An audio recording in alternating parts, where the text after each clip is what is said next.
नमस्कार विद्यार्थी मित्रांनो, आज आपण घातांक या टॉपिकवरील सगळे प्रश्न बघणार आहोत. त्या अगोदर घातांकाचे काही नियम आपण समजून घेऊया. सगळ्यात अगोदर एचा घाती m गुणिले एचा घाती n.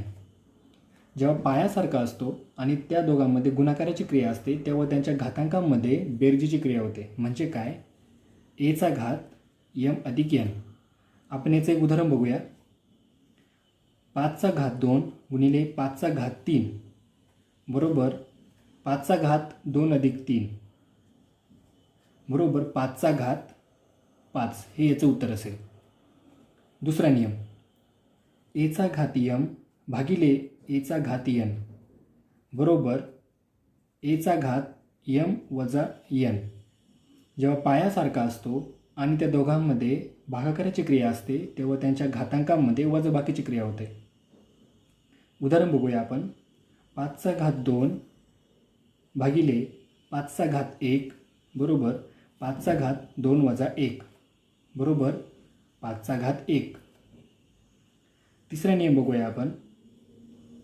एचा घाती m त्या पूर्ण संख्येचा घात n बरोबर काय? एचा घाती m गुणिले एचा घात n. जेव्हा एखाद्या संख्येचा घात दिलेला असतो आणि त्या पूर्ण संख्येचा परत अजून एक बाहेर घात दिलेला असतो तेव्हा त्यावरच्या दोन्ही घातांकांमध्ये गुणाकार होतो. उदाहरण बघूया आपण.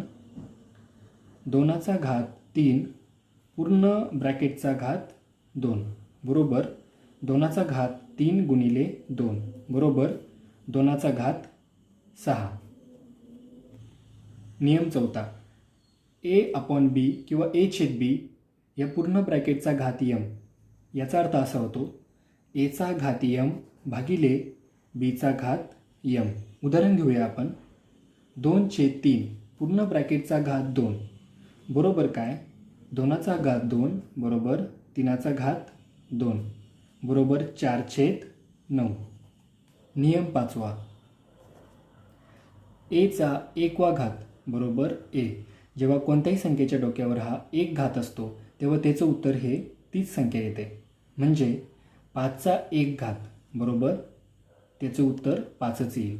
नियम 6वा, एचा घात 0 बरोबर काय? जेव्हा कोणत्याही संख्येच्या डोक्यावर 0 हा घात असतो तेव्हा त्याचं उत्तर हे 1 येते.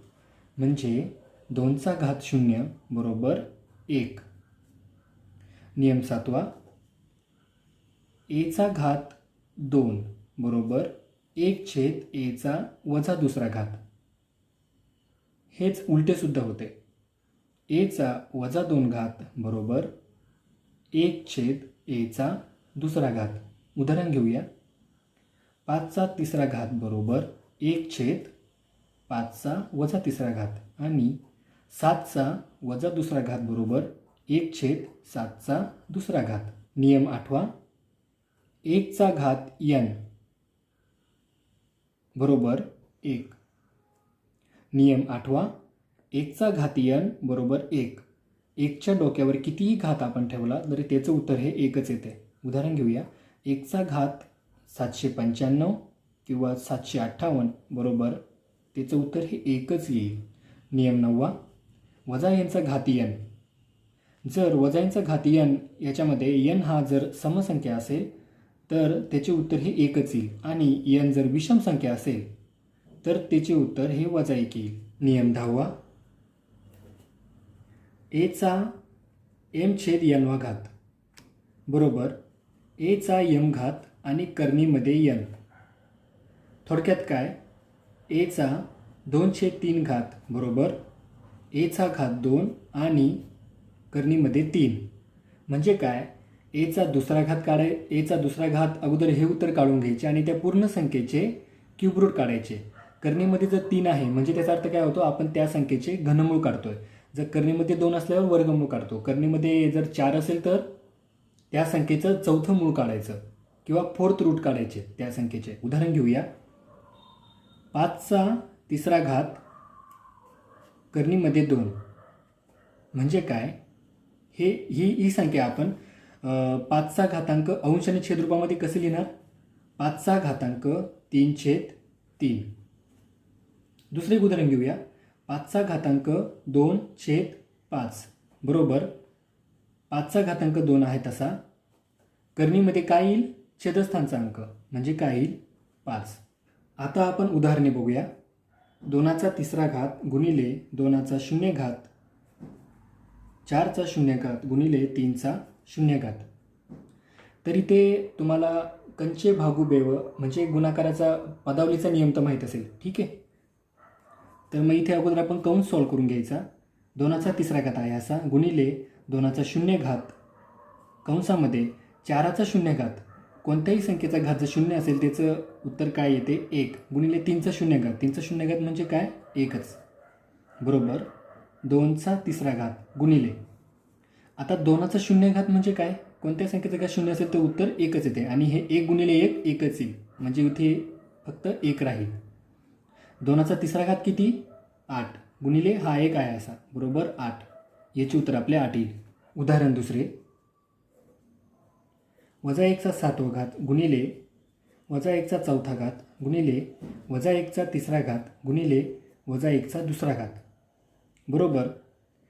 -1चा घात जर विषम संख्या असेल तर त्याचे उत्तर हे नेहमी -1 येते गुणिले -1चा घातांक जर समसंख्या असेल तर त्याचं उत्तर हे 1 येते.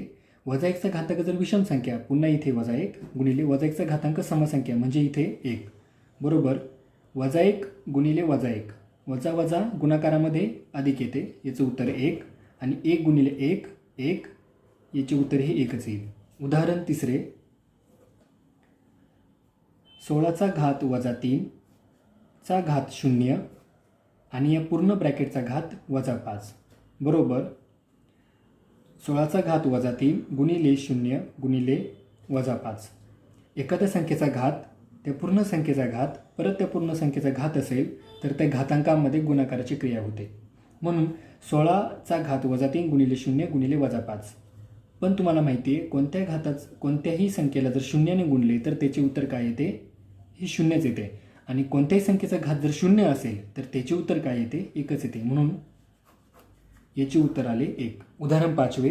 2चा शून्य घात अधिक 3चा शून्य घात अधिक 5चा शून्य घात भागाकारात 2चा शून्य घात गुणिले 3चा शून्य घात गुणिले 5चा शून्य घात बरोबर m. कोणत्या संख्येचा घात जर 0 असेल तर त्याचे उत्तर येते 1 म्हणून 3चा शून्य घात म्हणजे 1 अधिक 1 छेदस्थानी 1 गुणिले 1 गुणिले 1 बरोबर m. 1 अधिक 1 अधिक 1 3 छेद 1 बरोबर m. 3/1 म्हणजेच 3 बरोबर m आहे तसा म्हणजे mची व्हॅल्यू आली 3. उदाहरण 6. 2/3चा तिसरा घात अधिक 3/4चा शून्य घात वजा 4/5चा शून्य घात बरोबर. आता इथे घाबरायचं नाही की अंश आणि छेद पण दिलेला आहे आणि त्याचा सगळ्याचा घात करायचा का, इतकं सगळं सॉल्व करत बसायचं का. तर तुम्ही जर बारकाने पाहिलं तुम्हाला लगेच समजेल. इथे दोन संख्येचा घात हा 0 आहे म्हणजे हा कदाचित याचं उत्तर 1 येऊ शकतं म्हणून 2/3चा तिसरा घात आहे तसा. याचा अर्थ काय? 2चा तिसरा घात छेद 3चा तिसरा घात अधिक या पूर्ण संख्येचा घात 0 आहे म्हणजे याचं उत्तर आलं 1 वजा पूर्ण संख्येचा घात 0 म्हणजे याचं पण उत्तर आलं 1. 2/3 घात तिसरा म्हणजे किती? 8. 3चा घात तिसरा किती? 27 अधिक 1 वजा 1 0 म्हणजे काय? 8/27 याचं उत्तर असेल. उदाहरण 7. 7चा 4 वजा 3x घात गुणिले 7चा 3x वजा 4 घात बरोबर.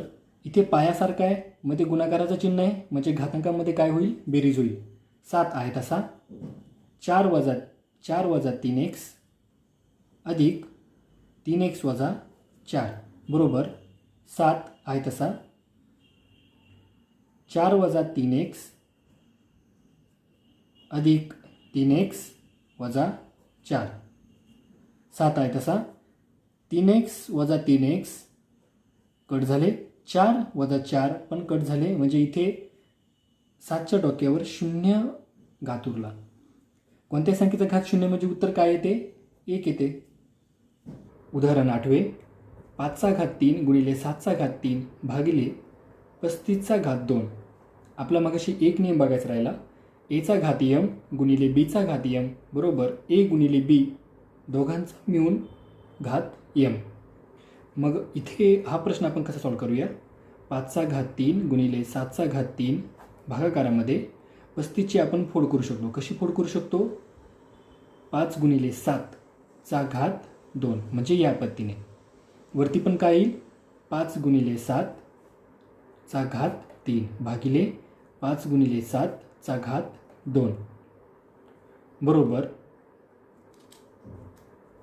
वरती 3 घात आहेत 5 गुणिले 7चा आणि खाली 5 गुणिले 7चे 2 घात आहेत. म्हणजे वरती एकच फक्त 5 गुणिले 7 उरेल. वरती फक्त एकच व्हॅल्यू उरेल 5 गुणिले 7 बरोबर 35 याचे उत्तर असेल.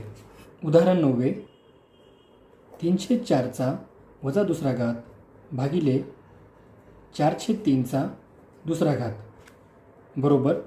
इथे घातांक ऋण आहे म्हणजे जर आपण अंश आणि छेद जर उलटे केले म्हणजे त्यांची परस्परांमध्ये जर अदलाबदल केली तर घातांक हा ऋण नसून तो प्लस होईल. म्हणजे काय? 4/3चा दुसरा घात भागिले 4/3चा दुसरा घात. 4/3चा दुसरा घात भागिले 4/3चा दुसरा घात म्हणजे काय? याचे उत्तर आपले काय येईल? 1 येईल. इथे आपण ऋण घातांक काढण्यासाठी अंश आणि छेदाची अदलाबदल करू शकतो. नियम क्रमांक आपला मागाशी एक नियम सांगायचा राहिला. a/b घात वजा m बरोबर b/a घात m. हा एक महत्त्वाचा नियम आहे, तुम्ही प्लीज नोट करून घ्या. उदाहरण 10 2चा 7वा घात गुणिले 2चा वजा तिसरा घात टोटल ब्रॅकेटचा घात x बरोबर 32. तर xची व्हॅल्यू किती? तर इथे पायासारखा आहे म्हणून घातांकामध्ये काय होईल? बेरीज होईल कारण मध्ये गुणाकाराचं चिन्ह आहे. म्हणून 2चा घात 7 अधिक वजा 3 x बरोबर 32.